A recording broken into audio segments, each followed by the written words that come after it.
Tiens, une petite anecdote par rapport au lien qu'il y a entre les mots.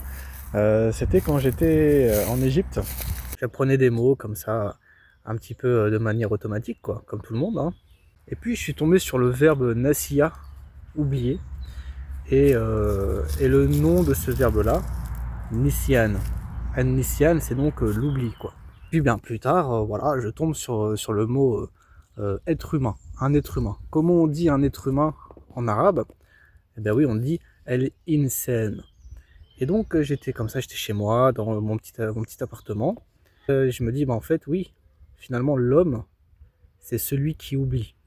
On n'est pas là pour être parfait, en fait. On se trompe, on oublie.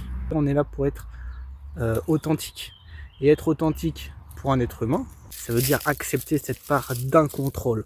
On ne contrôle pas tout. On est dépassé. L'être humain, il est dépassé et c'est très bien qu'il soit ainsi. Parce que, ben, tout simplement, ça lui permet d'être meilleur. Ça lui donne une marge de progression. Et du coup, je me souviens très bien que quand j'ai fait le lien entre An-Nisyan et l'Insan, ben, je suis tombé en larmes, hein, tout simplement. Pourquoi? Parce que ça répondait à ce besoin de trouver une harmonie entre les mots, une harmonie entre les concepts, les significations, les signifiés, les signifiants.